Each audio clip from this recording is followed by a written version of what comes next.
करीती नामाचे चिंतन घरी कान्होबाचे ध्यान आली द्यावी डाई धावे वळत्या मागी गाई करीती नामाचे चिंतन घडी कान्होबाचे ध्यान एके ठाई काला तुका म्हणे भाविकाला करीती नामाचे चिंतन घडी कान्होबाचे ध्यान विठ्ठल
ध्यायेत् श्री विठ्ठलाख्यं समपदकमलं पद्मपत्रायताक्षं गम्भीरस्निग्धहासं कटिनिहितकरं नीलमेघावभासं विद्युद्वासोवसानं मणिमयमुकुटं कुण्डलोद्भासिगण्डं मायूरस्रग्विभूषाभयवरसहितं कौस्तुभोद्भासितांगं पाण्डुरङ्गाकरु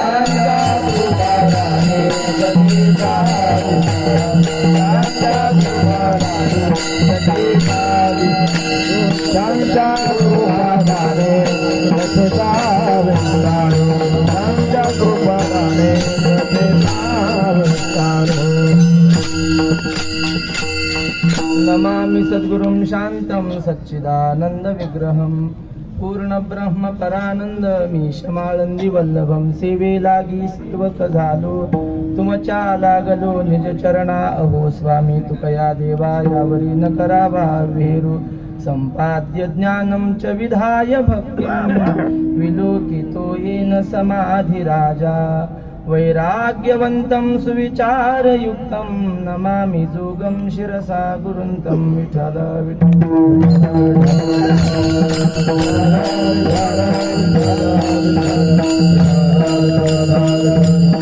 पाहता गोवळी खाय त्यांची उष्टावळी करीती नामाचे चिंतन घडी कान्होबाचे ध्यान सेवेसाठी घेतलेला अभंग महान भगवत भक्त संत सम्राट विश्ववंद्य महाराष्ट्र भूषण जगद्गुरु श्री संत तुकाराम महाराज यांचा असून या अभंगातून जगद्गुरु तुकोबाराय भगवान कृष्ण परमात्म्याविषयी आश्चर्य व्यक्त करतात. विठ्ठल विठ्ठल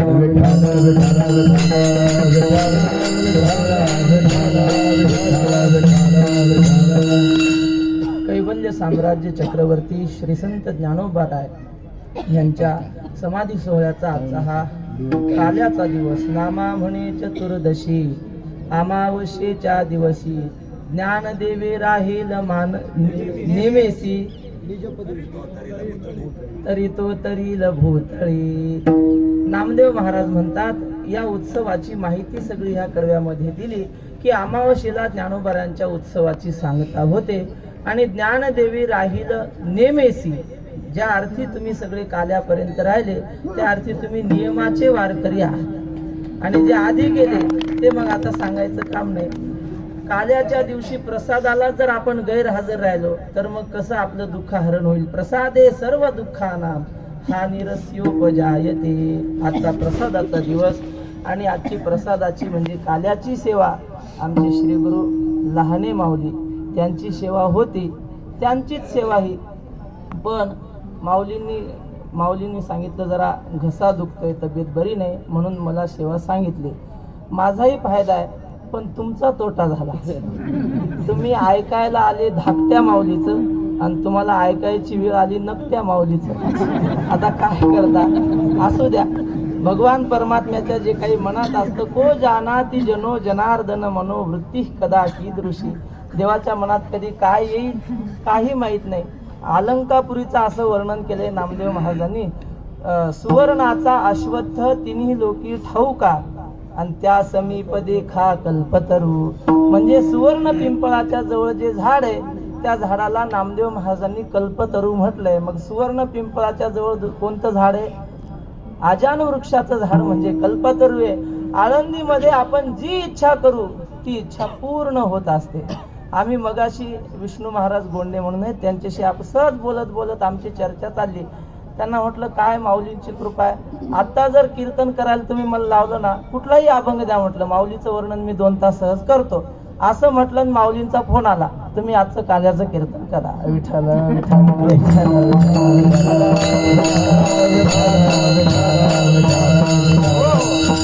पण या ठिकाणी सेवा करणं एवढी सोपी गोष्ट नाही.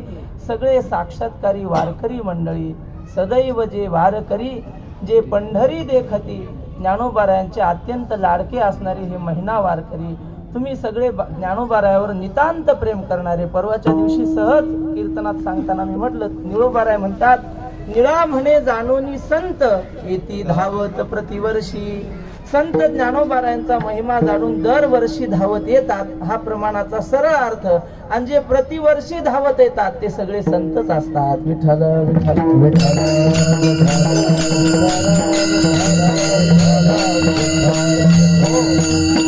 तेव्हा आमचे श्री गुरु पांडुरंग महाराज समोर बसलेले आहेत, ज्यांनी माझ्याकडून एक एक अभंग एक एक ओवी समोर बसून पाठ करून घेतलेली आहे. इकडे उजव्या बाजूला माऊली उभे आहेत, आमचे लहाने माऊली असतील मोठे माऊली असतील. ह्यांनी काय दिलं महाराज, आम्हाला आईचं प्रेम दिलं. त्यांचं नावही माऊली आणि ते आम्हाला माऊली सारखेच आहेत. कधी रागवायचं कधी प्रेम करायचं, पण आमच्या कल्याणाचंच त्यांनी आजपर्यंत आम्हाला हिताच्याच गोष्टी सांगितल्या, इथपर्यंत आणलं. जे काही मी सांगणार आहे, जरी कीर्तनाला मी उभा असलो तरी सगळं भांडवल श्री गुरु वक्ते बाबांचं, सद्गुरु जोग महाराजांचं, आमचे मोठे माऊलींचं आणि लहान्या माऊलींचं आहे. विठ्ठल विठ्ठल विठ्ठल.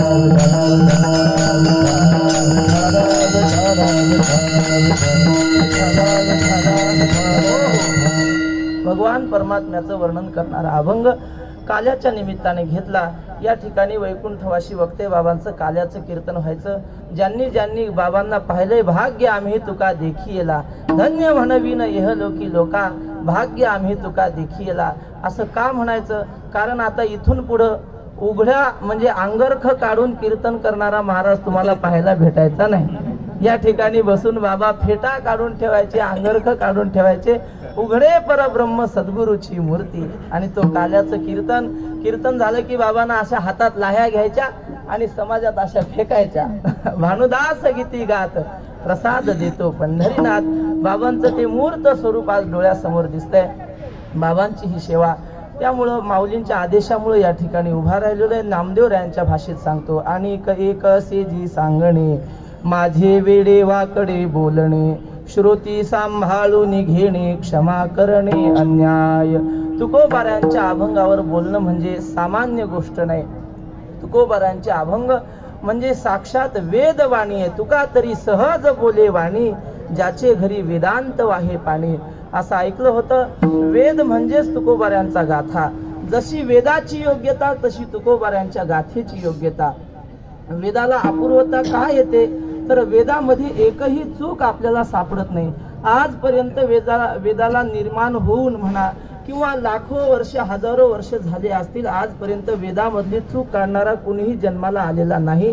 वेद अत्यंत अचूक आहे. मग तुकोबारांच्या गाथेला सुद्धा 450 वर्षे झाली.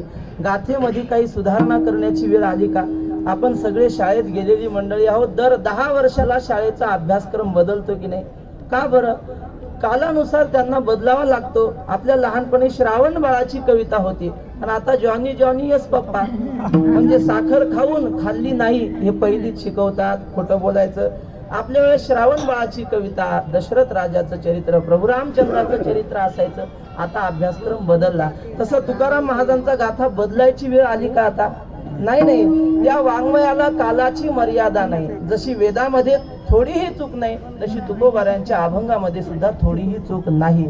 बरं, वेदाला दुसरं महत्व येण्याचं कारण असं आहे की वेद जे मनुष्य बुद्धीला कळत नाही ते वेद सांगत असतो. अज्ञात ज्ञापकत्वम शास्त्रस्य शास्त्रत्वम.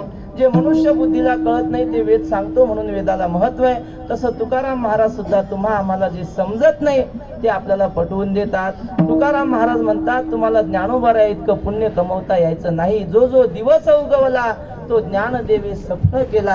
पद पदांतरे कथिला जेणे आत्मा राम संतोषे. ज्ञानोबारायांनी एकही दिवस आयुष्यातला वाया घालवला नाही. जो जो दिवस उगवला तो ज्ञानदेवे सफळ केला. भगवान परमात्मा म्हणतात पूर्वी अनंत भक्त झाले, पुढेही भविष्य बोलिले, परंतु निवृत्ती सोपाने सोडविले अपार जीवजंतू. पूर्वीही अनंत भक्त झाले, पुढेही होतील, पण ज्ञानोबारायांसारखा भक्त होणार नाही.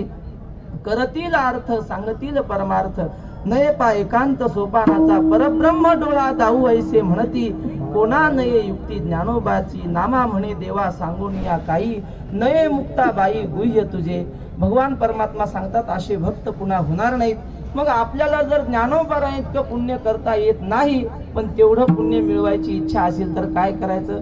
तुकाराम महाराज म्हटले काही करू नका, फक्त ज्ञानोबारायांचं नाव घ्या. तुकोबारा इतकं पुण्य तुम्हाला हवं असेल तर काही करायचं नाही, तुकोबारायांचं नाव घ्यायचं. ह्याने काय होईल?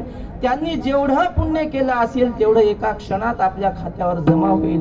पुण्यवंत भावे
मनुष्य बुद्धीला हे ज्ञान नाही. आपल्याला सज्जनांचं नाव घेतल्यानंतर एवढं पुण्य होईल हे आपल्याला ठाऊक नव्हतं, पण तुकोबारायांनी जे आपल्याला ठाऊक नाही ते कळवून दिलं. म्हणून अज्ञात ज्ञापकत्वम शास्त्रस्य शास्त्रत्वम.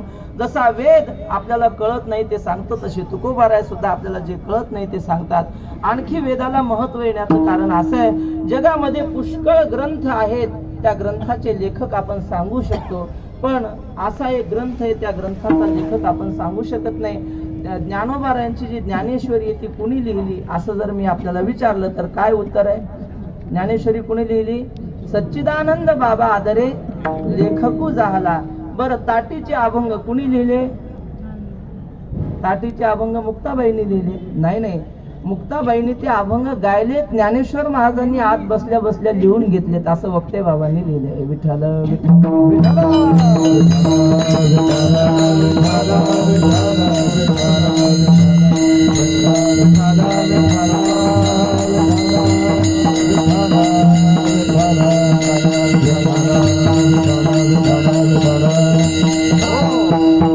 ताटीच्या अभंगाचे लेखक ज्ञानेश्वर महाराज. असो, मला जास्त विस्तार करायचा नाही, पण जगामध्ये एक ग्रंथ असा आहे त्याला आपण वेद म्हणतो. त्या वेदाचा लेखक कोण आहे सांगा बरं?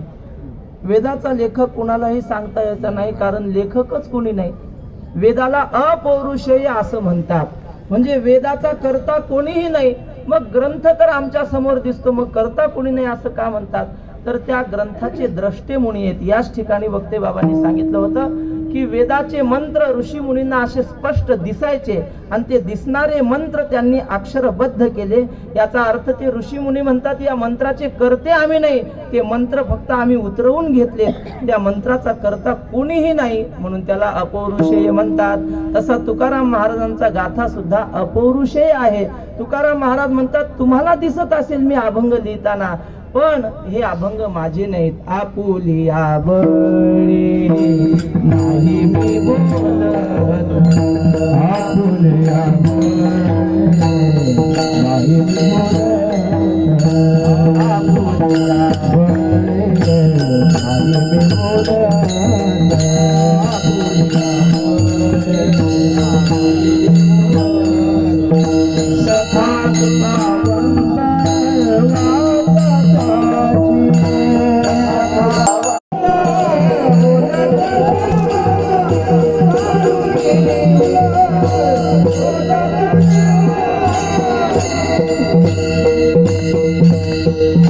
तुकाराम महाराज म्हणतात तुम्हाला मी अभंग करताना दिसत असेल, पण ज्ञानोबारायांनी ज्याप्रमाणे सांगितलं, ज्ञानोबाराय म्हणतात ज्ञानदेव म्हणे मी चाडे, सद्गुरूंनी केले कोडे, माथा हात ठेविला ते पुढे बीज चिवाईले. ज्ञानोबारायांनी शेतकऱ्याचं उदाहरण दिलं. शेतकरी पेरणी करताना त्या टिपणीला 3 दोऱ्या बांधतो आणि त्या 3 दोऱ्यांना 3 चाडे बांधले जातात, आणि मग ती पेरणारी माऊली काय करते, मुठी धान्य घेते आणि त्या चाड्याचा एक कान धरून त्या चाड्यात बी सोडते. त्याप्रमाणे माझ्या सद्गुरूंनी माझा म्हणजे डोक्यावर माझा हात ठेवला आणि त्या डोक्यावर हात ठेवल्या त्या मुठीतून माझ्या डोक्यामध्ये ज्ञानाचं ते धान्य सोडतात, म्हणा बी सोडतात, आणि ते बी माझ्या मुखातून निघून श्रोते रूपी जमिनीमध्ये पेरलं जातं. ज्ञानदेव म्हणे मी चाडे, सद्गुरूंनी केले कोडे, माथा हात ठेविला ते पुढे बीज चिवाईले. तसं तुकाराम महाराज सुद्धा म्हणतात माझ्या मुखातून निघणारी ही वचन ही माझी नसून भगवान परमात्म्याची आहेत. बर, कशासाठी हे सांगितलं? तुकाराम महाराज गाथ्याचे करते नाहीत, याचा अर्थ गाथा सुद्धा अपौरुषेय आहे. जसा वेद अपौरुषेय तसा गाथा सुद्धा अपौरुषेय. म्हणून जसं वेदाचं महत्व तसं तुकोबारायांच्या गाथेचं महत्व आहे. आता थोडं या गादीला अनुसरून बोलतो. ही गादी म्हणजे धर्म प्रचाराचं व्यासपीठ आहे. विठ्ठल विठ्ठल विठ्ठल विठ्ठल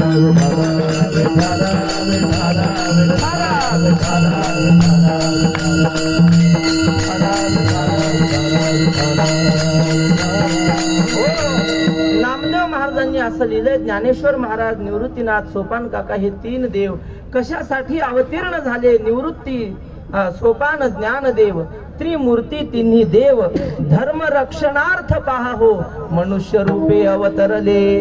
नामदेव महाराज म्हणतात हे तिन्ही देव कशासाठी अवतीर्ण झाले? धर्म रक्षणासाठी. मी आतापर्यंत जे वेदाचन गाथेचं साम्य आपल्याला सांगितलं, हा वारकरी संप्रदाय वेदानुमोदित संप्रदाय. वेद मार्गे मुनी गेले,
काही नाही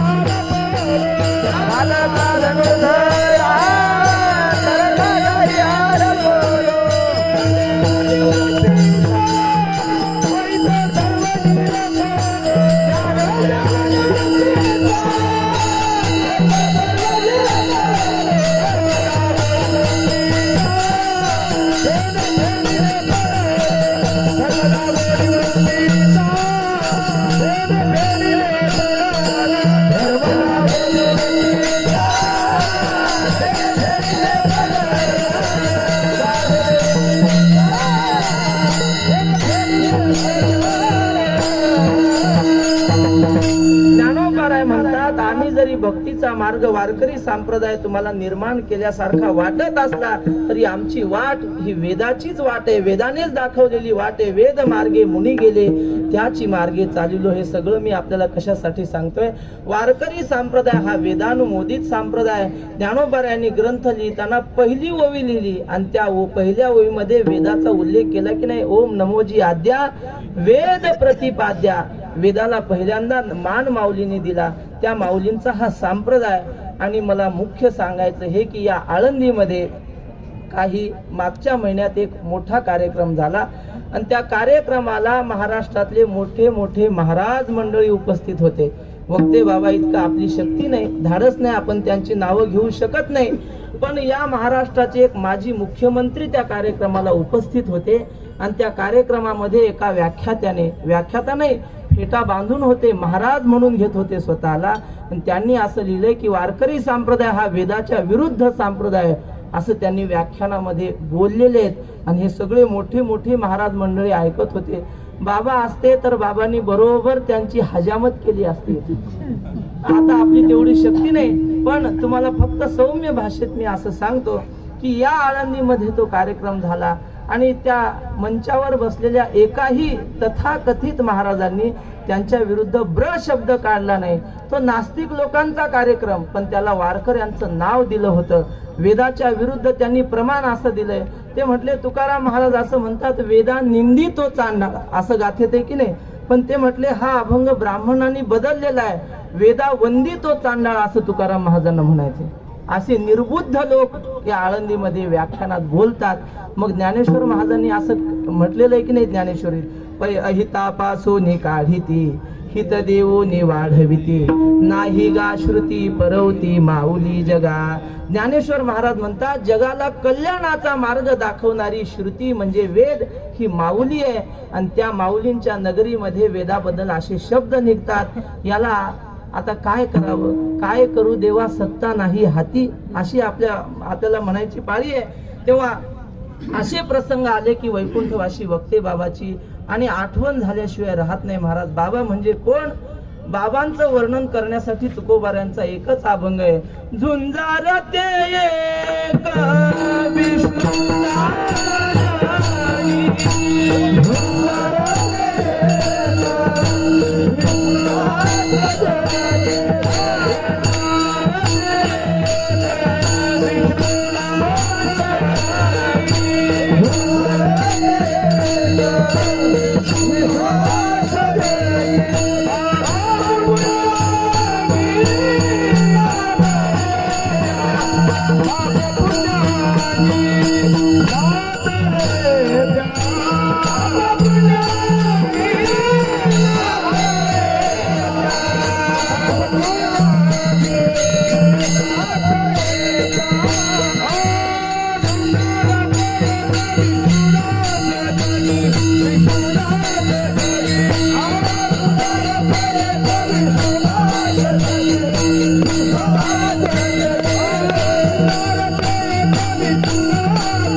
बाबांच्या पराक्रमाबद्दल सांगत होतो तेवढ्यात विक्रम महाराज आले.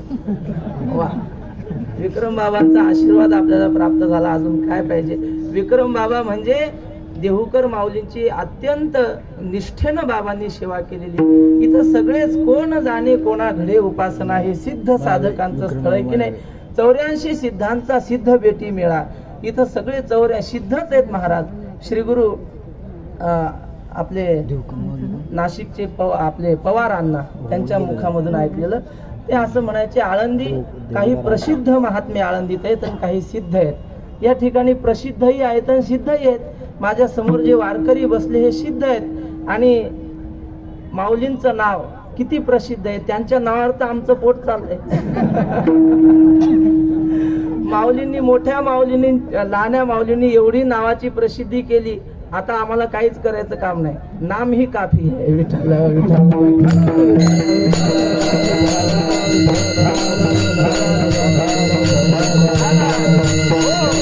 आपल्याला सांगत होतो की तुकोबाऱ्यांचं वाङ्मय म्हणजे वेदच आहे आणि मग वेद त्या निर्गुण परमात्म्याची स्तुती करतो. तसे तुकाराम महाराजांनी आपली वाणी पंढरीच्या पांडुरंगाचं वर्णन करण्यासाठी आयुष्यभर खर्च केली आणि मग वर्णन करताना कधी तुकाराम महाराज गोकुळातल्या त्या रूपाचं वर्णन करतात, कधी पंढरीच्या पांडुरंगाचं सदा माझे डोळा जडो तुझी मूर्ती रखुमाईच्या पती सोयरिया सुंदर ते ध्यान उभे विटेवरी करकटावरी ठेवून या पांडुरंगाचं वर्णन. आणि कधी भगवान गोपाल कृष्णाचं वर्णन करतात आणि गोपाल कृष्णाचं वर्णन करताना देवाने ज्या लीला केल्या वेगवेगळ्या त्या लीलांचं वर्णन करतात. तुकाराम महाराज म्हणतात या भगवंताचं काही कळतच नाही. याच्या जीवनाकडे जर पाहिलं तर सगळं नवलच आहे. नवल केवढे केवढे नकळे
म्हणतात या कान्होबाचं कोडं काही कळत नाही. त्याच्या जीवनाविषयी आश्चर्य व्यक्त करतात. काय आश्चर्य? अहो सामान्य एका देव या जगाचा मालक आहे, मग त्याला जेवायला मिळत नाही का? तुकाराम महाराज म्हणतात त्याला काहीही कमी नाही. पण ते आम्ही जर पाहिलं तर आमच्या लक्षामध्ये असं आलं की हा एवढा जगाचा मालक पण हा त्या गोपाळांचं उष्ट खातो. तुकाराम महाराज सेवेला घेतलेल्या अभंगाच्या पहिल्या चरणात सांगतात, पाहता घोबळी पाहता घोबळी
बरोबर आहे म्हणतात. भगवान परमात्म्याचं आश्चर्यच आहे. पाहिलं तर गवळ्याची पोरं, गायी वळणारी पोरं, आणि त्यांचं देव उष्ट खातो. त्याने जगाला सांगितलं की उष्ट खाणं चांगलं नाही. यात यामं गतरसम पूती पर्युषितम च यत् उच्चिष्टमपि चामेद्यम भोजनम तामस प्रियम. त्याने जगाला सांगितलं की उष्ट खाणं हे चांगलं नाही, त्याला तामसी अन्न म्हणतात, आणि तोच उष्ट खातो. आश्चर्य नाही का हे? याला काय म्हणतात? वदतो व्याघात. आपणच सांगायचं जगाला खाऊ नये. एखादी गोष्ट ना आपणच खायची. एका कीर्तनात ऐकलेलं सांगतो. कुठंतरी व्यसनमुक्तीचा कार्यक्रम होता आणि एक साहेब व्यसनमुक्तीचं व्याख्यान देण्यासाठी उभे राहिले आणि त्यांनी त्या व्याख्यानात तरुण मुलांना उद्देशून सांगितलं, मुलांनो कधी आयुष्यात बिडी ओढू नये. कारण काय होतं, बिडी ओढल्याने आपल्याला फुफ्फुसाचे रोग होतात. त्या बिडीच्या पाकिटावरच काहीतरी एक चित्र काढलेलं असतं, तिथं सांगितलेलं असतं की आपण बिडी ओढली तर आपल्याला कॅन्सर होईल. कधी आयुष्यात बिडी ओढू नये असं व्याख्यान झालं. टाळ्यांचा कडकडाट झाला आणि साहेब खाली उतरले आणि उतरल्याबरोबर कार्यकर्त्यांना म्हटले, एखादी बिडी आहे का रे? असं म्हटल्यावर ते कार्यकर्ते म्हटले, साहेब तुम्ही आता अर्धा तास व्याख्यानात सांगितलं की बिडी ओढणं चांगलं नाही आणि तुम्हीच बिडी मागता प्यायला. ते म्हटले, मुलांना तुम्हाला माहित नाही, अजून तुम्हाला कळत नाही. शास्त्र असं आहे, धूम्रपानम शतगो दानम. आपण जर बिडी ओढली तर 100 गायी दान दिल्याचं पुण्य लागतं. धूम्रपानम शतगो दानम, एक एक झुरका गंगा स्नानम. एक झुरका ओढला तर गंगा स्नान केल्याचं पुण्य लागतं.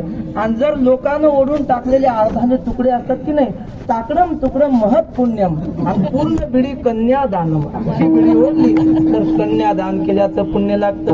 मग लोक म्हटले, महाराज साहेब ते व्याख्यान दिलेलं खरं की आता खाली आल्यानंतर सांगितलं? हा श्लोक काही महाभारतातला नाही बरं. हे असं ताकडम तुकडम जोडलेलं, ताकडम तुकडम महत पुण्यम. बर ते लोक म्हटले, तरुण म्हटले, साहेब ते व्याख्यान खरं की हे खरं? तसं देवा तुम्ही जगाला सांगता उच्चिष्ट खाणं तामसी अन्न असतं, ते खाऊ नये, आणि तुम्हीच उष्ट खाता, हे आश्चर्य नाही का? देवानं सांगितलं, मी का खातो त्याचं उत्तर अभंगाच्या दुसऱ्या चरणामध्ये. हरिती नामाचे चिंतन, हरिती नामाचे चिंतन, हरिती नामाचे चिंतन, हरिती नामाचे चिंतन, गरी कानो माथे ध्यान, गडी कानो माथे ध्यान, गडी कानो माथे ध्यान, करीते नामाचे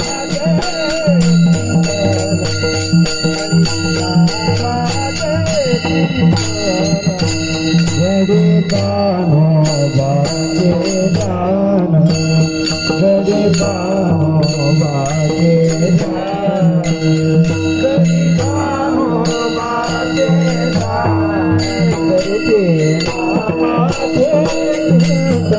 गडी कानो माथे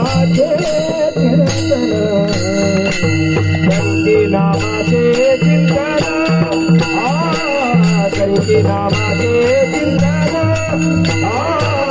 करते नामाचे चिंतन, करते नामाचे चिंतन, करते नामाचे चिंतन, करते नामाचे चिंतन, गडी कानो माथे ध्यान, गडी कानो माथे ध्यान, गडी कानो माथे ध्यान, करते नामाचे चिंतन, करते नामाचे चिंतन, गडी कानो माथे ध्यान, गडी कानो माथे ध्यान, गडी कानो माथे ध्यान, गडी नामाचे चिंतन, गडी नामाचे चिंतन. तुकोबा महाराज सांगतात, त्या गोपाळांचं उष्टदेव का खातो? तर ते गोपाळ गायी वळताना भगवंताचं नाम स्मरण करायचे, भगवंताचं ध्यान करायचे, करीती नामाचे चिंतन, गडी कान्होबाचे ध्यान. म्हणून भगवान परमात्मा त्यांचं उष्ट खायचा. नाम घेणाऱ्याचं देव उष्टही खातो. याला कैमुतिकी न्याय असं म्हणतात. कैमुतिक न्याय नाही हा. परवा पांडुरंग महाराजांनी सांगितलं कैमुतिकी न्याय असा शब्द आहे शास्त्रीय. म्हणजे देव जर त्यांचं उष्ट खातो तर मग आणखी काय केलं पाहिजे? याचा अर्थ देव सर्वस्व त्यांची सेवा करू शकतो असं. नामधारकाचे उच्चिष्ट जेथ पडे हा उभा राहून पुढे झेली मुखे. वा. नामधारकाचे उच्चिष्ट जेथ पडे उभा राहुनी पुढे झेली मुखे. हे मज कोमटे सेविता सुख वाटे वा मनोनी धाटे मोठे शरीर माझे. वा वा वा. विठ्ठल विठ्ठल विठ्ठल विठ्ठल विठ्ठल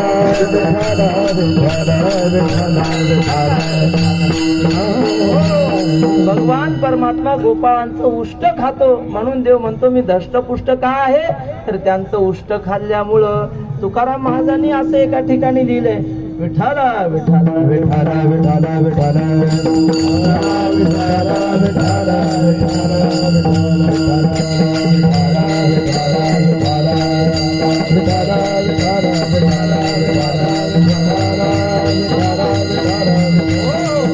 तुकाराम महाराज म्हणतात जेव्हा भगवान परमात्म्याने तो पर्वत उचलला, गोवर्धन उचलला आणि उचलल्यानंतर तो कुठला तरी गोपाळ होता. तो गोपाळ म्हटला ही देवाची शक्ती नाही, आमूची शिदोरी खातो त्याचे आले बळ.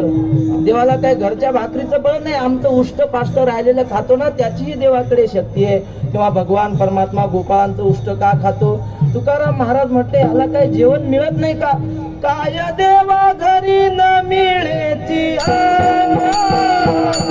माझे भाजी पान माझे भाजी पान काय देवा घरी न मिळेची माझे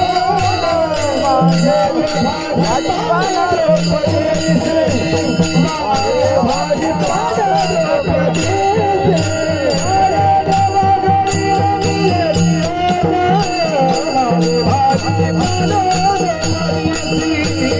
मागे भाजी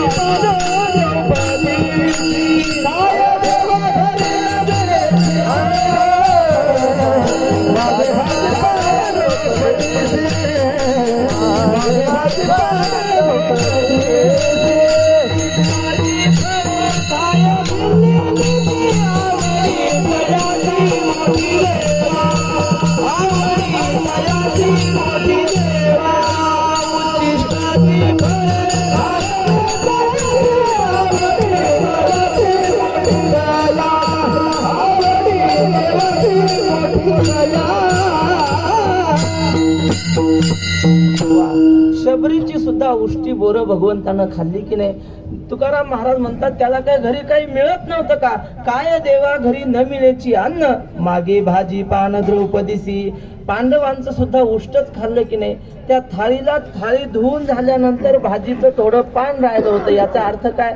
ते पान उष्ट खाल्लेलंच राहिलं होतं की नाही?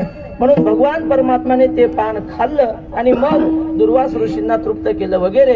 पण एवढं उष्ट देव का खातो तर करीती नामाचे चिंतन गडी कान्होबाचे ध्यान. तुकाराम महाराज म्हणतात एवढंच नाही, त्या भगवंताने काय करावं? हे खेळ खेळायचे गोपाळ आणि खेळ खेळून राज्य त्याच्यावर आणायचे आणि मग गोपाळ म्हणायचे देवा डाव द्यायचा, रडी खेळायची नाही. कान्होबा खेळ डाव जाऊन रडी कान्होबा खेळ डाव जाऊन रडी खेळ डाव जाऊन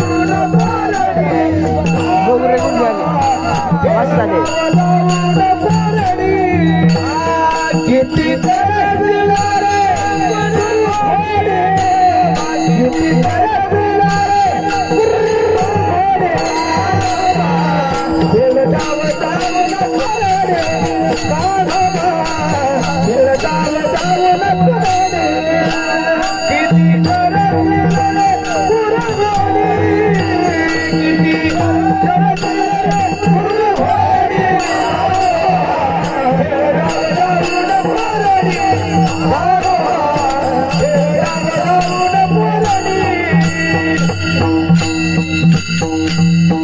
तुकाराम महाराज म्हणतात भगवान परमात्मा गोपाळांसोबत खेळ खेळत असताना जर त्याच्यावर डाव आला तर तो म्हणत नव्हता मी डाव देणार नाही, मी जगाचा मालक आहे असं म्हणत नव्हता. तो सुद्धा गोपाळांची डाव द्यायचा अभंगाच्या 3ऱ्या चरणात. आली द्यावे ताई, आली द्यावे ताई, आली द्यावे ताई, आली द्यावे ताई, आली द्यावे ताई, आली द्यावे ताई, आली द्यावे ताई,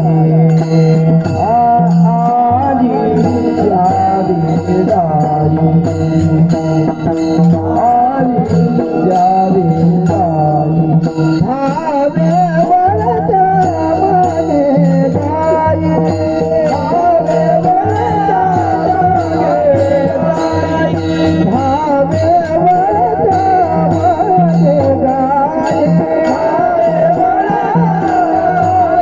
गाई, करीती नामाचे चिंतन, करीती नामाचे चिंतन, करीती नामाचे चिंतन, करीती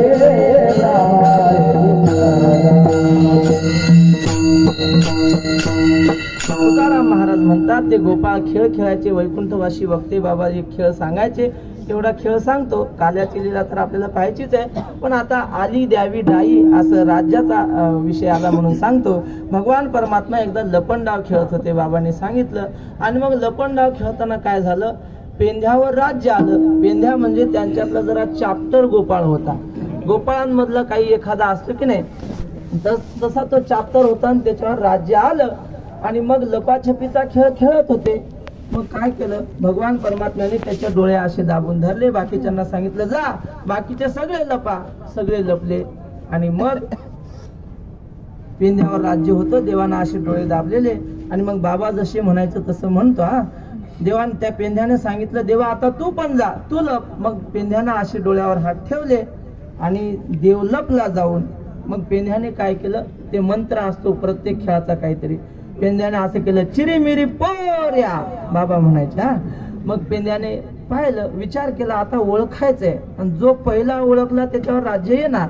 मग पेंध्या म्हटला आता इतर गोपाळांना ओळखून काय मिळणार आहे, एकेन विज्ञातेन सर्वं विज्ञातम भवती, एकेन मृत्पिंडेन विज्ञातेन सर्वं मृत्पिंडम विज्ञातम भवती. मग असं एकच जाणायचं की जे जाणल्यानंतर सगळं जाणल्यासारखं होईल. असा कोण आहे, असा फक्त देवच आहे. देव कळून घेतला की बाकी जगातलं तूल अज्ञान आपोआपच जातं, फक्त मूल अज्ञान घालवायची गरज आहे. मग त्या पेंध्यानं युक्ती केली देव धरायचा. मग पेंध्यानं बरोबर देवापर्यंत जायची काहीतरी युक्ती निवडली. आणि जिथं देव लपला होता तिथं हात घातला आणि देवाला कानालाच धरून बाहेर ओढलं.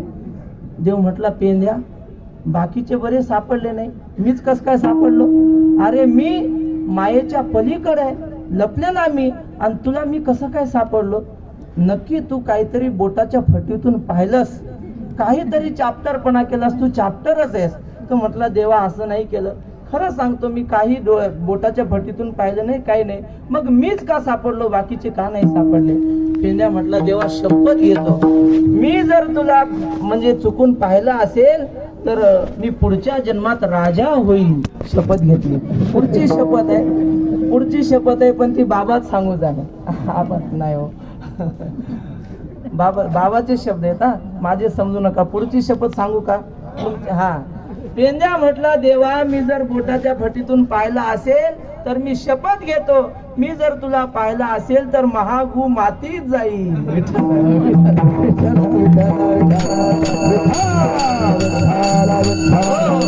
देव म्हटला पेंद्या लेका अशा शब्द असतात, तू खोटं बोलतो, तू नक्की मला पाहिलं.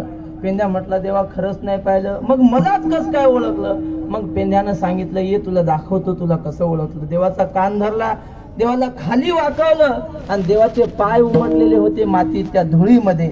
आणि ते पाय उमटलेले होते की नाही, आपल्या प्रत्येकाच्या तळ हातावर तळ पायावर आपल्या रेषा असतात की नाही, त्या रेषांचे चिन्ह असतात, काही शुभ काही अशुभ चिन्ह असतात. आणि मग पेंध्यानं ते पायाचे ठसे दाखवले आणि त्या पायाच्या ठशावर स्वस्तिक, चक्र, गदा, शंख, पद्म असे चिन्ह होते. आणि मग पेंध्यानं विचारलं, देवा हे पावलाचे ठसे कोणाचे आहेत? या पावलावर बघ एवढे शुभ चिन्ह आहेत, हे काय भिकाऱ्याच्या पायावर असतात का? हे चिन्ह तुझ्या पायाचे आहेत की नाही? म्हणून देवा या चिन्हाच्या द्वारे मी तुला ओळखलं. भक्तीची आमापे मोजी तो अनंता, भगवता तत्वता नमो भक्तीची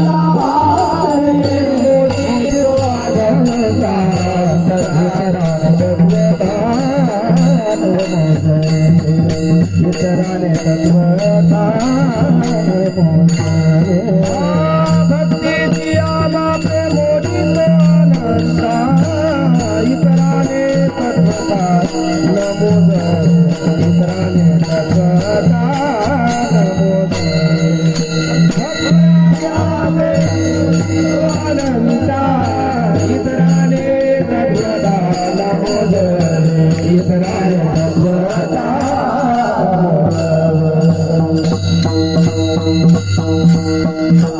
मग भगवान परमात्म्यावर राज्य आलं. पेंद्यानं देवाचे डोळे झाकून धरले, बाकीचे सगळे गोपाळ लपले. आणि मग पेंद्याला देव म्हटले, पेंद्या जा आता तू लप. आणि मग देवानं डोळ्यावर हात ठेवले, पेंद्याही बाजूला गेला. आणि मग देवानं चिरीमिरी पोऱ्या म्हणून हात काढले आणि इकडं तिकडं पाय लागले. म्हटले, ज्यानं आपल्याला पहिलं पकडलं होतं त्यालाच पकडायचं आता. मग देवानं जरा मागे वळून पाहिलं तर पेंद्या हात जोडून मागेच उभा. देव म्हटले, का रे तू नाही लपला? तो म्हटला, देवा तुझ्यापासून काय लपवता येतं? तुझ्यापासून लपायचं तरी कसं? न सांगता तुम्हा कळू येते अंतर, विश्वे विश्वंभर परिहाराची न लगे. देवा तुझ्यापासून काय लपवता येतं का? कसं लपणार? कान्होबा कैसी खेळू लपंडाई. बाबा असं काही ते प्रमाण म्हणायचे, ऐकून जेवढं पाठ झालं तेवढं सांगतो. बर, मला लपंडाई तुझ्यापासून करता येत नाही. कशासाठी सांगितलं? देवाने सुद्धा खेळामध्ये राज्य आलं की देवाना आवडीनं राज्य द्यायचं. आली द्यावी डाई, धावे वळत्या मागे गाईन. मग खेळून खेळून दमले की सगळ्या गोपाळांनी काला करायचा. तो काला करत असताना भगवान परमात्मा गोपाळ कोण्या जातीचा आहे, त्याचा अधिकार काय आहे हा विचार करत नव्हता. फक्त तो भाविक आहे की नाही एवढं पाहायचा. आणि मग भाविक असला की मग कोण्याही जातीचा असो, तुकाराम महाराज म्हणतात, त्या सगळ्यांना एकत्र आणून भगवान परमात्मा काला करायचा. अभंगाच्या शेवटच्या चरणात एके ठाई काला, एके ठाई काला काला, एके ठाई काला, एके ठाई काला, एके ठाई काला, एके ठाई काला, एके ठाई काला, एके ठाई काला. म्हणे भाविता तुका म्हणे भाविता,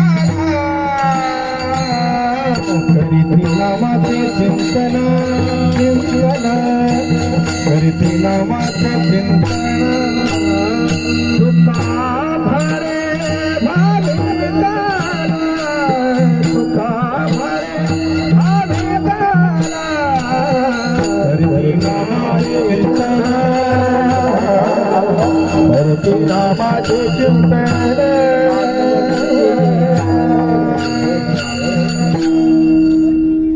ज्ञानोबा यांनी ज्ञानेश्वर लिहिताना श्रोत्यांविषयी प्रभू तुम्ही महेशाची या मूर्ती असं म्हटलंय. कारण त्यांच्या समोर निवृत्तीनाथ म्हणजे महेशाची मूर्तीच होती की नाही. आता ज्यांनी चाल म्हणजे त्यांचं नाव आहे महेश, महेश महाराज भोगुरे गुरुजी. मग आपणही म्हणू शकतो, प्रभू तुम्ही महेशाची या मूर्ती. हे सगळे वारकरी महाराज यांच्या समोर एक शब्दही बोलण्याची माझी योग्यता नाही. कोणाचा काय अधिकार सांगावा पण आता माऊलींनी उभं केलंय. माऊलींची ही एक लीलाच आहे. माऊली कुणाला काय अधिकार देतील सांगता येत नाही. लहानाचं मोठं करतात. असो, तेव्हा काय सांगत होतो तुकाराम महाराज म्हणतात, त्या देवाने सगळ्यांना एकत्र आणून काला केला. जसा भगवान परमात्म्याने सगळ्यांना एकत्र आणून काला केला, तसे माझा ज्ञान राज गोपाळासी ह्या वागी. ज्ञानेश्वर महाराजांनी सुद्धा सगळ्यांना एकत्र आणून काला केला की नाही. ज्ञानेश्वर महाराजांना किती लोकांना एकत्र आणलं, मी फक्त आपल्याला प्रमाण म्हणतो आणि तुम्ही सांगा किती जणांना माऊलींनी एकत्र आणलंय. आमची माळियाची जात शेतला उभा गायचं, शेतला उभा गायचं. आमची बारीक बारीक करू हजामत बारीक, करू हजामत बारीक. देवा तुझा मी सोनार, देवा तुझा मी सोनार. कुलालाचे वंशी जन्मले शरीर, कुलालाचे वंशी जन्मले शरीर. गोरा कुमार हरी भक्त, हा तो गोरा कुमार हरी भक्त. शिंपियाचे कुळी जन्म माझा झाला, शिंपियाचे कुळी जन्म माझा झाला. नबीर मोमीन लतीफ मुसलमान, सेना विधान विष्णुदास, सेना विधान विष्णुदास. पाता पाने गेले दुरी, म्हणे तो ख्याती महारी, म्हणे तो ख्याती महारी. वा, एवढ्या जणांना माऊलींनी एकत्र आणलं.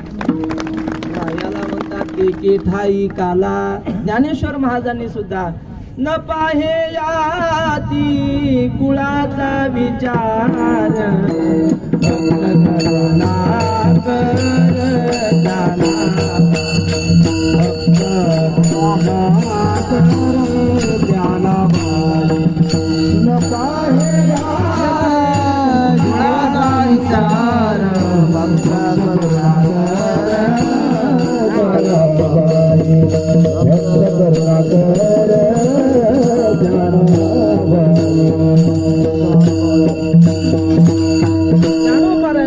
तुम्हा आम्हा सगळ्यांना एकत्र आणलं. यालाच म्हणतात एके ठाई काला. जसा भगवंताने केला तसा ज्ञानोबाऱ्यांनी केला.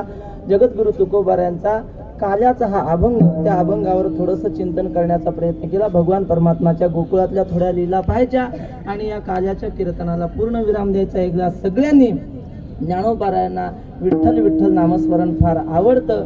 ज्ञानदेवे घेतले दान, हृदयी धरून या ध्यान, समाधी बैसला निर्वाण. कथा कीर्तन करीतू, म्हणून माऊलींना आनंद होईल असं सगळं आपण भजन करू. विठोबा रघुमाई,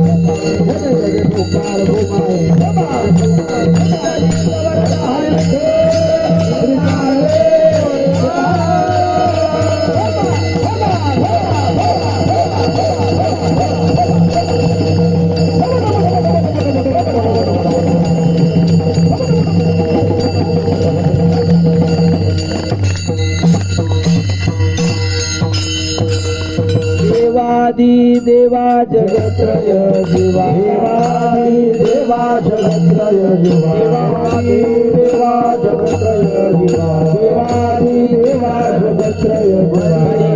केशवा विनंती माझी, केशवा विनंती माझी, केशवा विनंती माझी. माझी वाणी तुझे वैकुंठ, माझी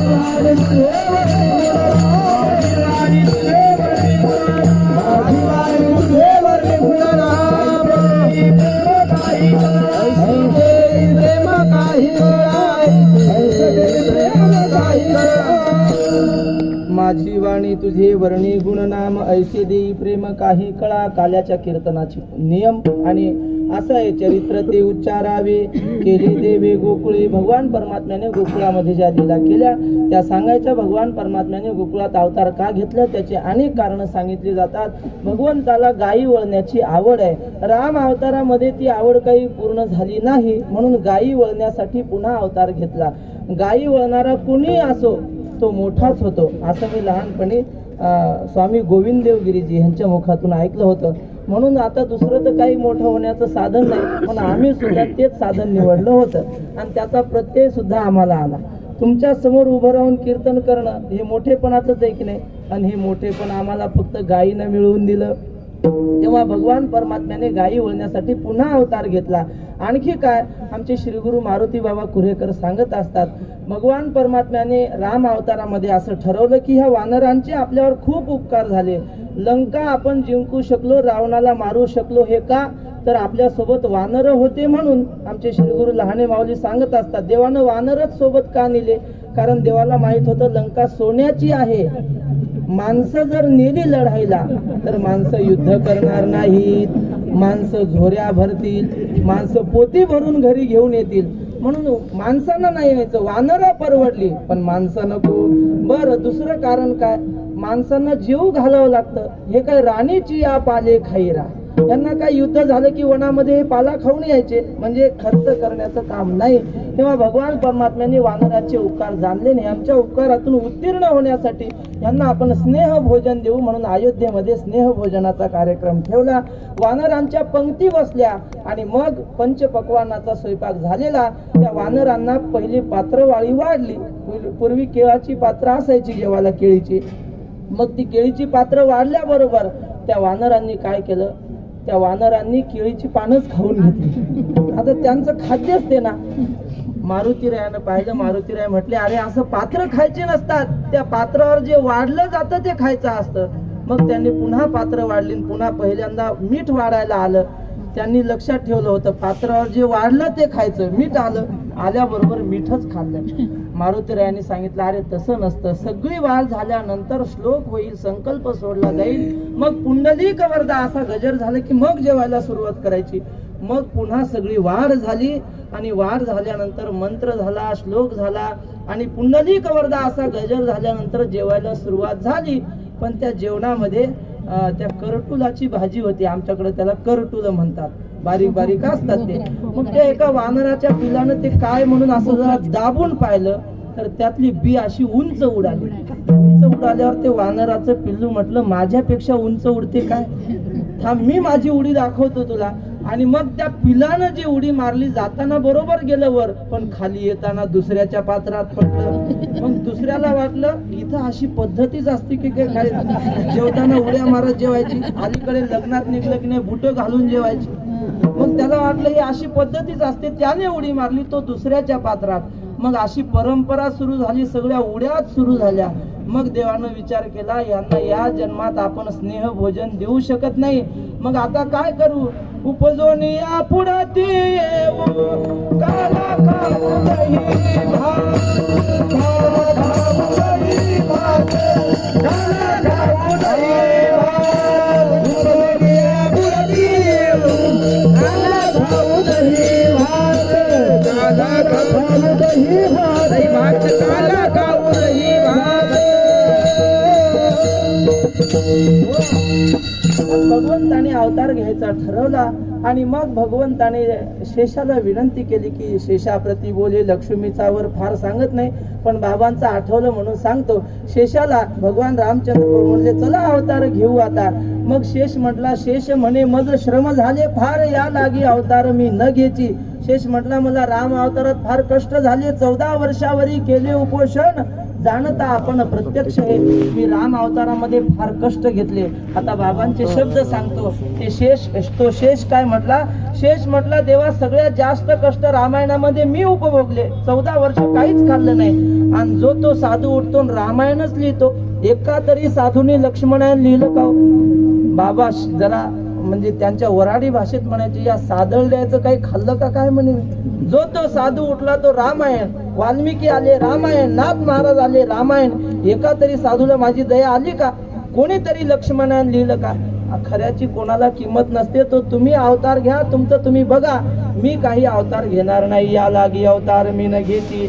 मग देवाने त्यांना समजून घातलं. पुन्हा दोघांनी अवतार घेतला. बर, मग त्या कारागृहामध्ये मथुरेमध्ये भगवंताचा अवतार झाला. आणि अवतार झाल्यानंतर देवाने आपल्या वडिलांना विनंती केली, देवा बाबा मला आता इथं ठेवू नका, नंदाच्या घराला मज नेई गोकुळाला. त्या देवाला त्या टोपलीमध्ये घेतलं आणि नंद बाबा गोकुळाकडे निघाले. रस्त्यामध्ये यमुना नदी तुडुंब भरून वाहत होती. आणि मग पूर चढला अचाट त्यासी लाविला अंगुष्ट. भगवान परमात्म्याने अंगुष्ट लावल्याबरोबर त्या यमुनेनं वाट दिली. श्री गुरु बाबा सांगायचे, यमुनेनं वाट दिली म्हणजे काय? ते पाणी असं 2 भागामध्ये विभागलं. म्हणजे बाबा तिथं भाव सांगायचे. काय झालं? त्या यमुनेनं आपलं अंतःकरण उघडून देवाला दाखवलं. देवा मी वरून जरी काळी दिसत असले तरी माझं अंतःकरण स्वच्छ आहे. बरं, मी माझं अंतःकरण तुम्हाला मोकळं करून दाखवते. असो त्या यमुनेनं भगवंताला वाट दिली. गोकुळामध्ये आले. आणि मग काय, गोकुळामध्ये भगवंताचा उत्सव झाला. कृष्ण गोकुळी जन्माला. दुष्टा चळकाप सुतला होता कृष्णाचा अवतार. आनंद करीती घरोघर गुढिया तोरणे करीती कथा गाती गाणे. इकडं मायेने त्या कंसाला सांगितलं की कंसा तुझं लागी वधी उपजला मजा अधिक. त्या कंसालाही कळालं गोकुळामध्ये आपला शत्रू आहे. मग मारण्यासाठी पहिला प्रयोग कंसाने सुपारी दिली. आणि ती सुपारी पहिल्यांदा उचलली ती म्हणजे पुतना मावशी. पुतना मावशीचं चरित्र फक्त बाबाच सांगू शकतात, नाहीतर माऊली सांगू शकतात. मी काय पुतना मावशीचं चरित्र सांगू शकत नाही. फक्त एवढं सांगतो, पुतना मावशी भगवंताला मारण्यासाठी आली. आणि मग तिचा काही प्रयोग म्हणजे पूर्ण झाला नाही. पुतना मावशीचाच भगवंताने प्राण घेतला. आणि त्यानंतर जो विडा उचलला ते कपट्या माभळ भटा दिले पिढे दान. सोशिली पुतना विषे पाची ताची स्तन. उखळी बांधिता उपटिले विमळार्जुन. भक्षुनी मृत्तिका वदनी दाविली भुवने वो. आयशा गवळणी त्या बोलती परस्परी. निळोपाराय म्हणतात. मग कपट्या माभळ भटाने विडा उचलला. त्याने ब्राह्मणाचं सोंग घेतलं आणि ब्राह्मणाचं सोंग घेऊन भविष्य पाहणार म्हणून गोकुळामध्ये फिरू लागला. त्या नंद बाबाच्या दारात आला. महिला मंडळी भाविक असतात, भोळ्या असतात. तिनं पाहिलं भविष्य पाहणार आला. आपलं सुद्धा बाळ नुकतं जन्माला आलं. यशोदा मातेनं घरात बोलवलं. बसायला पाठ दिला, टेकायला पाठ दिला, पंचांग ठेवायलाही पाठ दिला. सांगितलं महाराज माझ्या बाळाचं भविष्य पहा. त्यांनी सांगितलं बाळ समोर घेऊन या. बाळ समोर ठेवलं. त्याचा हात पाहिल्याबरोबर असं काही वाकडं तोंड केलं.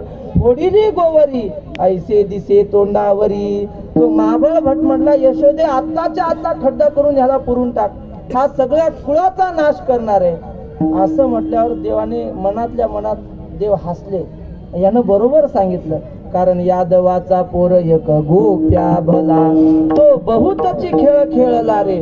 आणि लहान थोर अवघी मारिली. खेळची मोडून गेला रे. भगवंताने सगळीच मारली की नाही यादवाचे. बर, त्याने सांगितलं हा सगळ्या घराचा नाश करणार आहे. देव मनातल्या मनात म्हटला बरोबर आहे, त्याला भविष्य कळतं. बर, पुढे त्याने सांगितलं यशोदे हा जर मोठा झाला तर हा चोऱ्या करील, हा राजकारण करील, हा भांडणं लावून देईल. लावलीच की नाही भांडणं कौरवाचे पांडवाचे. बर, सगळं बरोबर सांगितलं. यशोदा म्हटली अहो महाराज तुम्ही असं काय सांगता. काल एक महाराज आले होते, त्यांचं नाव गर्गाचार्य. त्यांनी तर सांगितलं हा मोठा राजा होईल, हा जगाला उपदेश करणारी गीता जगाला सांगेल. आणि तुम्ही सांगता असं करा. त्या महाबळ भट्टाने काय केलं. तो महाबळ भट्ट म्हटला अगं तो गर्गाचार्य मी एकाच वर्गात शिकत होतो, त्याला काय येतं. आमचे मारुती बाबा सांगतात बरं का हे.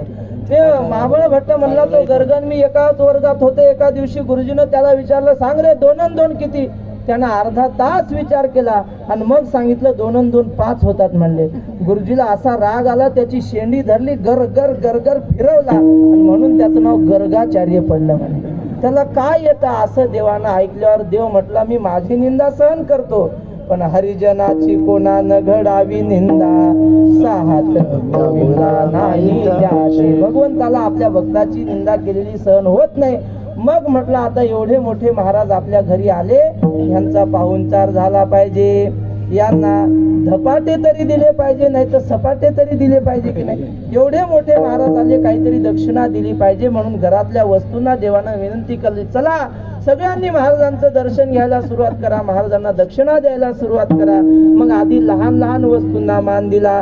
घरातले बारीक बारीक चमचे, पहिली पकड आली आणि पकडीनं काय केलं, महाराजांचं नाकच दाबून धरलं. आणि मग नाक दाबून धरल्यावर काय उघडत असतं, नाक दाबून धरलं की तोंड उघडतं. आणि मग तोंड उघडल्यावर लाटणं आलं, लाटणं आलं ना असा दणका दिला तोंडावर. चमचे, उलथाणे जे काही लहान लहान होते सगळे आले.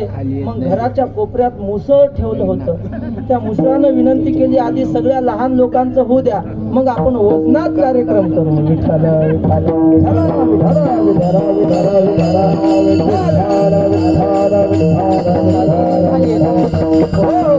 आणि मग सगळ्या ह्यांच्या धावत्या चाली झाल्या बारीक बारीक वस्तूंच्या. आणि मग मुसळाची ठाईची चाल सुरू झाली. मुसळ आलं, दन दिशी पाठीत आवाज दिला. बर, खाली पाटावर महाराज बसले होते. ते पाठ म्हटले सगळी सेवा बाकीच्यांनीच करावी का, आम्हाला सुद्धा संधी मिळाली पाहिजे. ज्या पाटावर बसले होते त्या पाटाने वर उचललं, वरून सोडून दिलं. महाराज धन दिशी खाली आपटले. जे पंचांगाचा पाठ होता तो पुढे येऊन तोंडावर आपटला. मग महाराजाला कळालं आपली काही धडगत नाही, म्हणून पळू लागले. आणि मग पळता पळता घरातल्या बाजा आडव्या झाल्या. बाजांनी विचारलं महाराज अहो एवढ्या लांबून आले, चहा तरी घेऊन जा. मग म्हटले चहा नको, बाजून उडी मारून पळायला गेले. मग काय झालं, जे पंचा आपलं हे होतं, पंचा नेसलेला होता, त्याला सोहळं म्हणतात, ते सोहळं बाजेत अडकलं. आणि नामदेव महाराज म्हणतात जानवे तुटले पंचांग फाटले,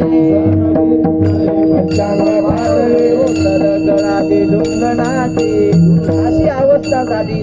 आणि मग तो कसा बसा जीव वाचून कंसाच्या दरबारामध्ये गेला. कंसाला सांगितलं कंसा तू ज्याला मारण्याचा विचार करतो तो सामान्य नाही. भगवान परमात्माच्या गोकुळामध्ये लीला सुरू झाल्या.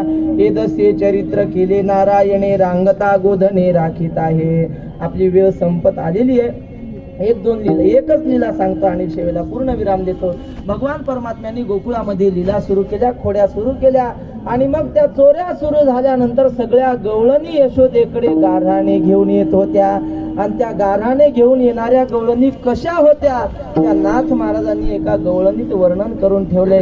त्या एका रंगाच्या नव्हत्या.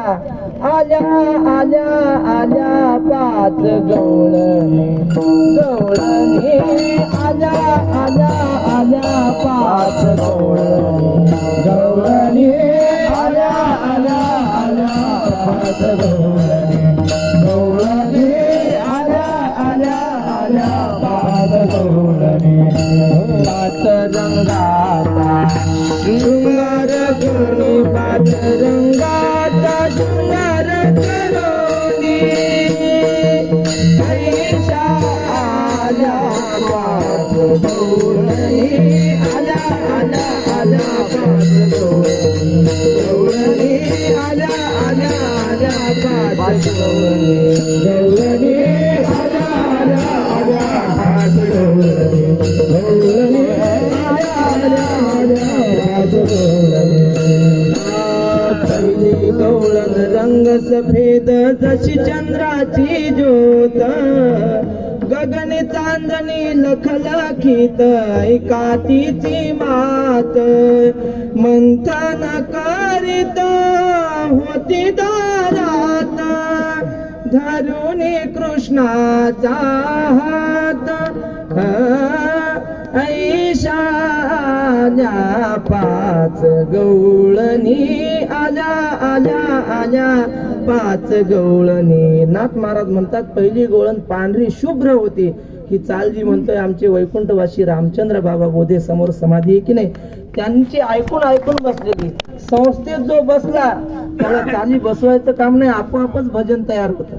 बर, दुसरी गवळण कशी होती, दुसरी गवळण भाळी भोळी, रंग हळदी हुनी पिवळी, पिवळा पितांबर नेसून आली अंगी बुट्टेदार चोळी एक लहान तनू मरा कवळी जशी ताफ्याची कळी ऐशा आल्या पाच गवळणी. तुम्ही म्हणाल मग पांढऱ्या आणि पिवळ्याच होत्या का?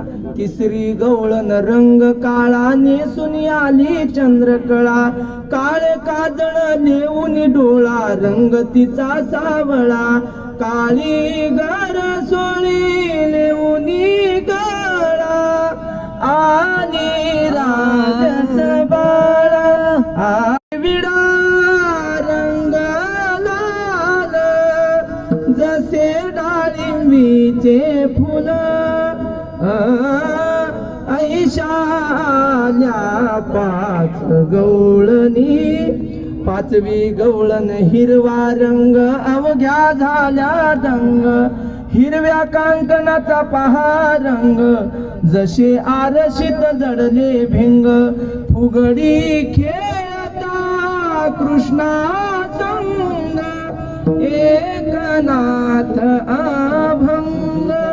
अशा पाच रंगाच्या पाच गवळणी आल्या. तुम्हाला वाटतं मॅचिंग आताच निघाली? तेव्हापासून पाचवी गवळण हिरवा रंग अवघ्या झाल्या दंग आणि तिनं कंकण कसे भरले होते? हिरव्या कांकणाचा पहा रंग. सगळ्या गवळणी अशा पाच रंगाच्या पाच गवळणी आल्या आणि त्यात एक म्हातारी होती. आणि श्री गुरु राऊत बाबा सांगतात ती म्हातारी गवळण तिला पुढे केलं. तिनं यशोदेला सांगितलं, यशोदे माझ्या गालाकडे जरा बघ. तिचा गाल असा सुजलेला होता. यशोदा म्हटली, आजी तुम्हाला काय तुमच्या मालकाने मारलं की काय? ती म्हटली, मालक मारत नाही, मालक माझ्यावर फार प्रेम करतो, मालक माझी लुगडी सुद्धा धुतो. असं बाबा म्हणतात. बर मग मालकाने नाही मारलं तर तुमच्या गालावर बोटा कशी काय उमटली? तिनं सांगितलं, अगं तुझ्या घरच्यानी मारलं. माझ्या घरच्यानी म्हणजे माझ्या नवऱ्याने? नाही नाही, आणखी एक तुझ्या घरी आहे ना बहादर. ती म्हटली, मग 5 वर्षाचे माझे बाळगे अंगणी माझ्या खेळगे का लटकाची घेता आळगे गोकुळच्या नारी. माझं 5 वर्षाचं लेकरू आहे बाई. ती म्हटली, तुला लय लहान दिसतं पण ते फार महान आहे. म्हटली, काय केलं? म्हटली, मला काय विचारते? तुझ्या कृष्णाला विचार त्याने मारलं की नाही. तो म्हटला, आई खरंच मीच मारलं. मग कृष्णा का मारलं? तो म्हटला, मी नाही सांगणार, म्हातारीला विचार का मारलं. म्हातारी म्हटली, अगं काही नाही, दिवसभर रानात काम केलं, संध्याकाळी येऊन ओटेवर बसली होती आणि हा तुझा कृष्ण हातात पेटलेली सनकाडी घेऊन चालला होता. सनकाडी म्हणजे जुन्या काळात काडी पेटी नव्हती. एका घरी आग पेटवली, चूल पेटवली की मग ते सनकाडी पेटून दुसऱ्या घरी घेऊन जायची. तो सनकाडी पेटून संध्याकाळच्या वेळेला घरी घेऊन चालला आणि मी त्याला विचारलं, कृष्णा कुठे चाललास रे? असं म्हटल्यावर त्याने माझ्या घराकडे हात केला आणि सांगितलं, हे घर पेटवायला चाललो. असं म्हटल्यावर मी म्हटली, माझं घर? तो म्हटला, हो हो तुझंच घर. बर पुन्हा त्यानं ती सनकाडी दिली फेकून आणि जरा जवळ माझ्या आला आणि विचारलं, कुणाचं घर आहे? मी म्हटली, माझं घर आहे. पुन्हा त्याने विचारलं, कुणाचं घर आहे? मी म्हटली, माझं घर आहे. आणि मग तिसऱ्यांदा त्याने विचारलं, कुणाचं घर आहे? मी तिसऱ्यांदा माझं म्हटलं की खाड दिशी माझ्या कानाखाली लावले. मग यशोदे खरं सांग, आपल्या घराला आपलं म्हणणं हा काय गुन्हा आहे का? असं म्हटल्यावर कृष्ण म्हटला, आई जगातली कुठलीच वस्तू माझी म्हणायची नाही, माझी म्हटली की कानाखाली बसलीच. विठ्ठल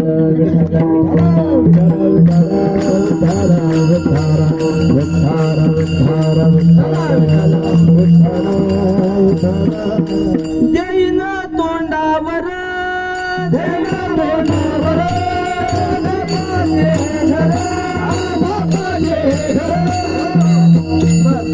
आम्हाला एवढंच पाठ माऊलींचं ऐकून.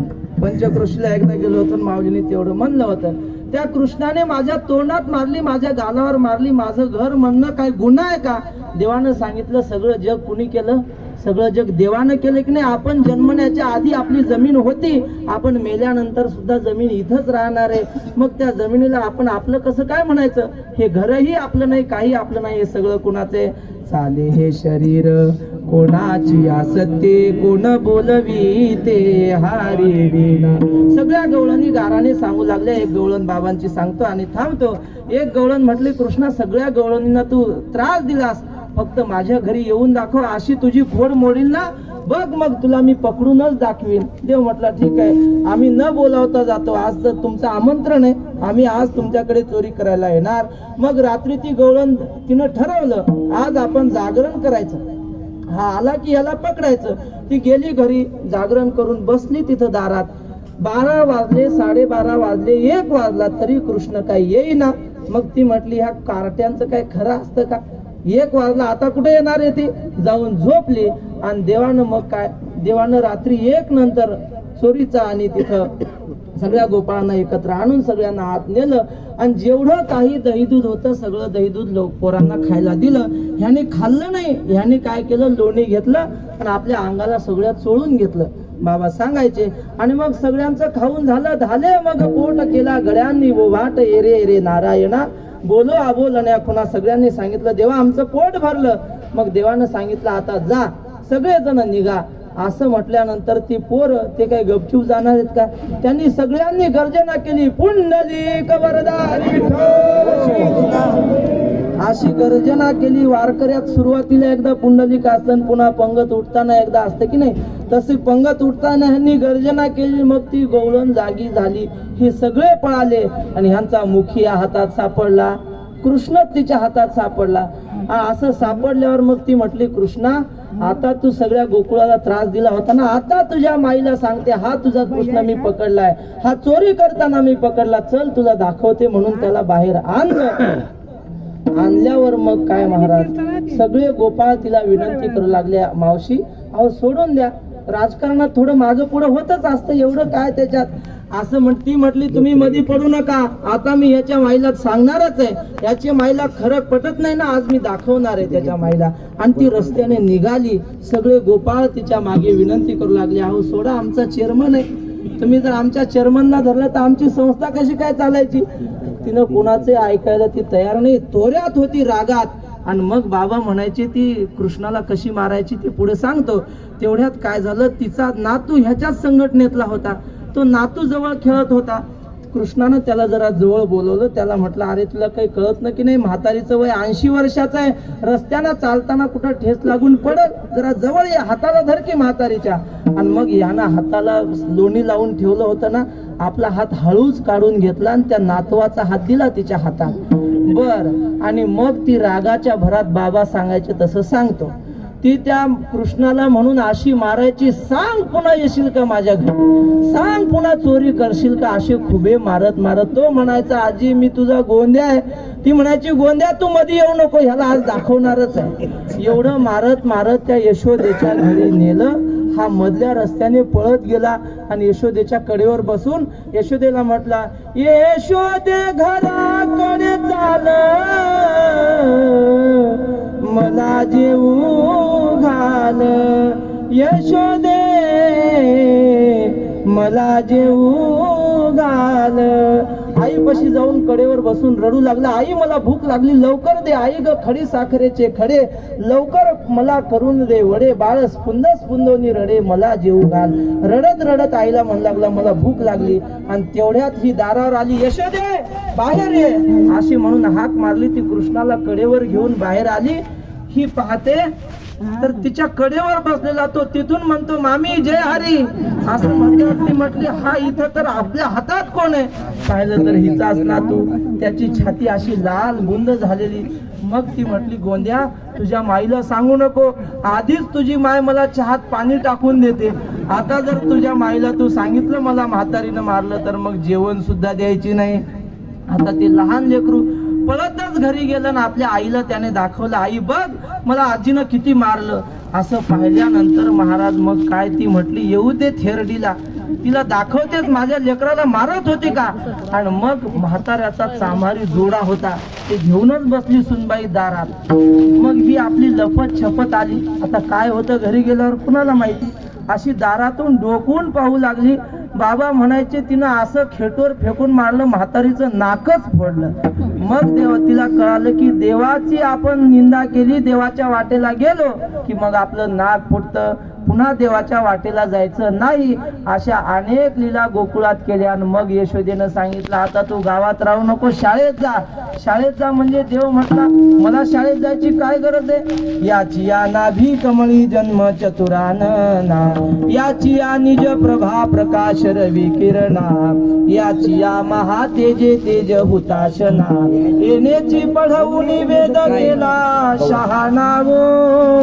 श्री गुरु मारुती बाबा सांगतात जयराम बाबाला जर कोणी सांगायला लागलं, एखादा विद्यार्थी म्हणायला लागला काही शहाणपणाचं शिकवायला लागला, बाबा म्हणायचे जयराम बुवाला शिकवतो का. तसं देव म्हटले ज्या वेदाला मी निर्माण केलं त्या वेदाला मी कशाला शिकायला जाऊ, मला शाळेत जायची गरज नाही. यशोदेने सांगितलं शाळेत जाणं म्हणजे उद्या जाई राणा सवे घेऊन गोधना. मग भगवान परमात्मा वृंदावनामध्ये गायी चारायला गेले. सगळ्या गोपाळांना घेऊन गायी चारायचे. गायी चारताना वेगवेगळे खेळ खेळायचे. आता खेळ खेळायचे पण खेळाला काही मर्यादा. एकदा किती वाजले ते सांगा, मग किती खेळ झाले का. वेळ होऊन गेली, 7:30 वाजले, 7:05 झाले. बर भगवंताने वेगवेगळ्या प्रकारचे खेळ खेळले. कोणता खेळ खेळला. देवाने भवरा खेळला. नाथ महाराज म्हणले त्याने भवरा कसा खेळला.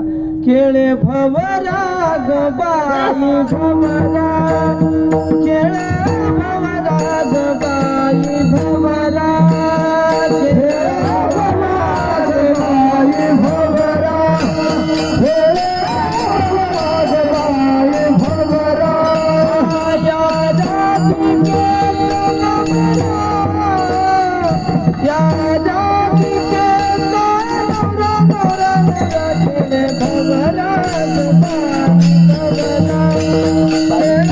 भवरा ग बाई भवरा, या राधी के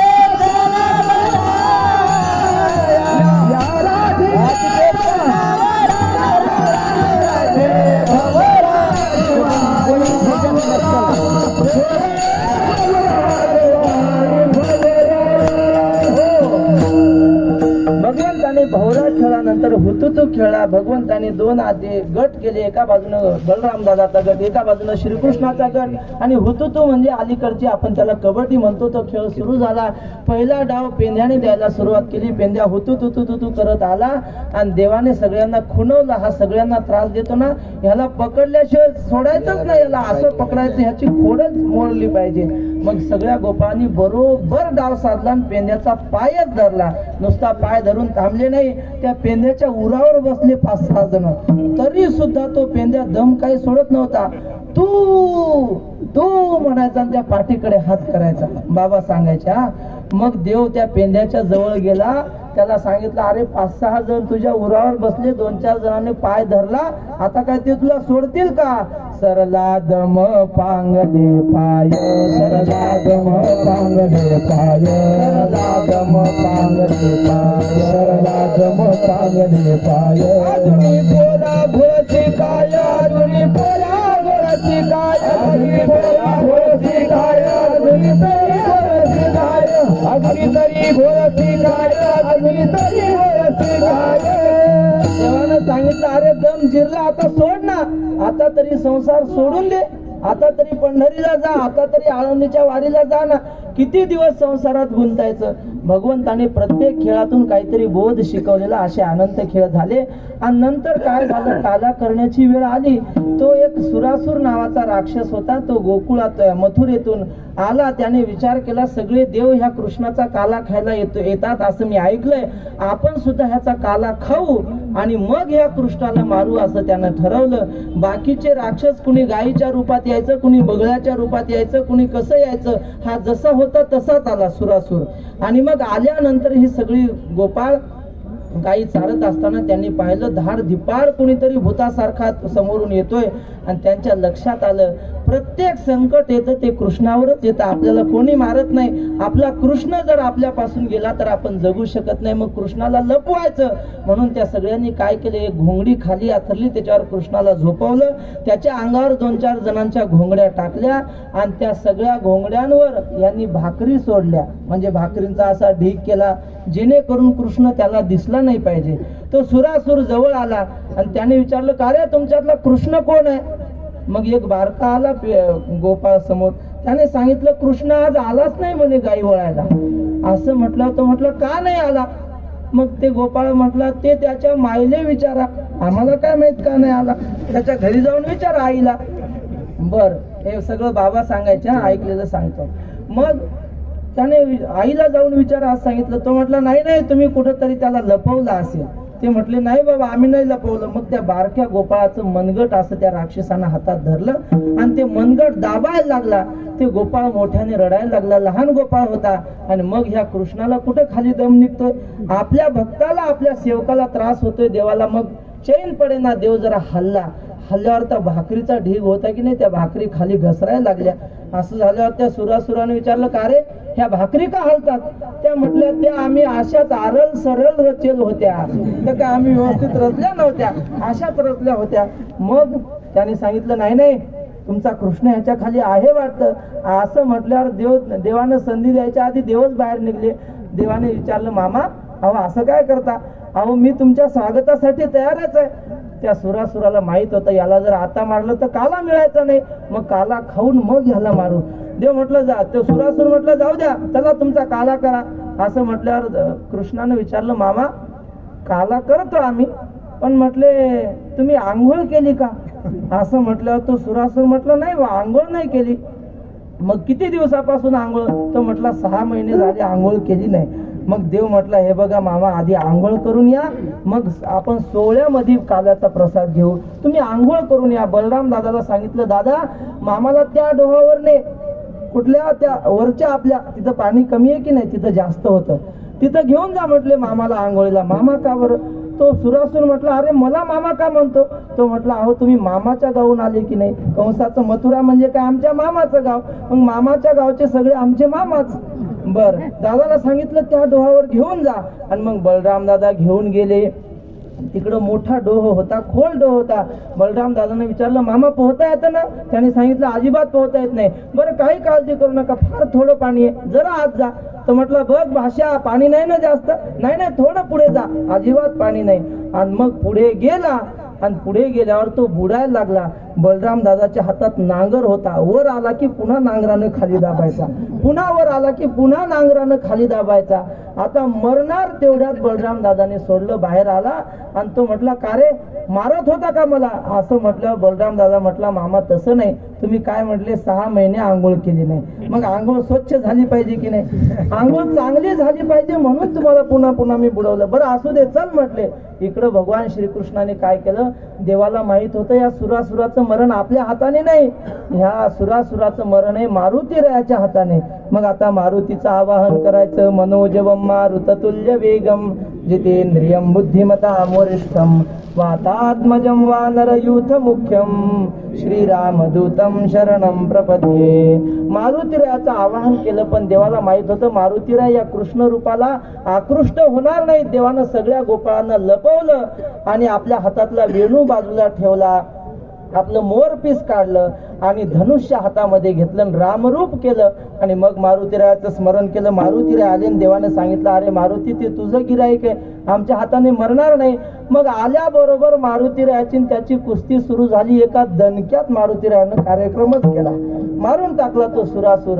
आणि मग गोपाळ म्हटले देवा आता आम्हाला भूक लागली, झाली आता वेळ म्हणती आला शिदोरा,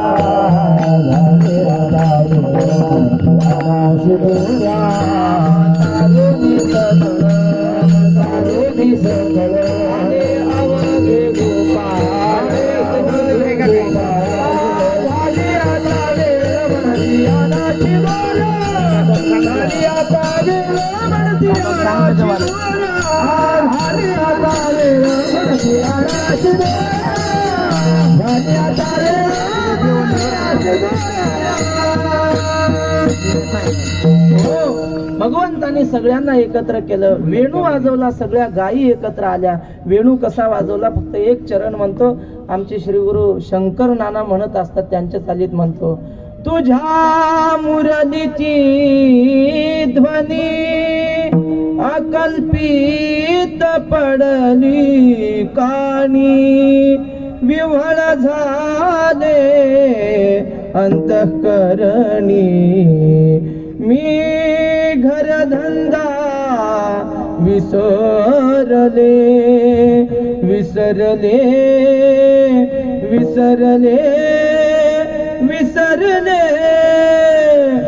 आहार सावळिया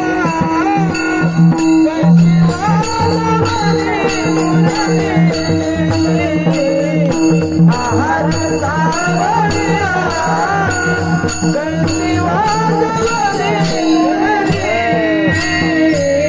आहार सावळिया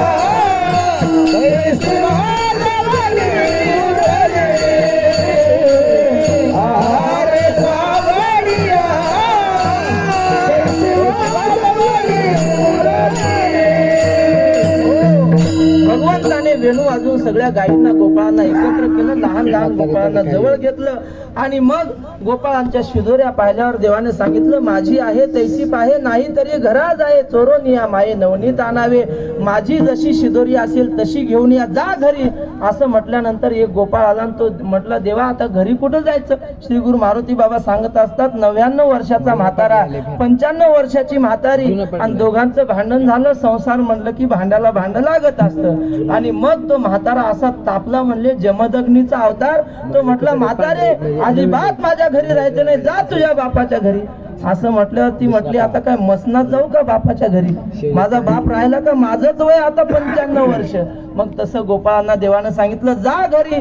असं म्हटल्यानंतर गोपाळ म्हटले, देवा घरी जाऊन कोण आहे आमचं घरी? आता आमचं तुका म्हणे, हरी माझे कोणी नाही घरी, नका करू दुरी मज पाया वेगळे. मग देवानी सगळ्यांची शिदोरी एकत्र केली आणि एकत्र केल्यानंतर भगवंताने तो काला केला आणि आपल्या हाताने गोपाळांना वाटू लागले. शुकाचार्य वर्णन करतात, बिभ्रत वेणुम जठरपटयोः शृंगवेत्रे च कक्षे वामे पाणो मशृणु कवलं तत्फलान्यंगुलीषु तिष्ठन्मध्ये स्वपरिसु हृदो हासयन् नर्मभिस्वैः स्वर्गे लोके मिषति बुभुजे यज्ञभुक् बालकेले पुंडलीकवरदाय विठ्ठल श्री ज्ञानदेव महाराज पंढरीनाथ भगवान की जय. माऊली ज्ञानेश्वर महाराज की जय. जगद्गुरु तुकाराम महाराज की जय.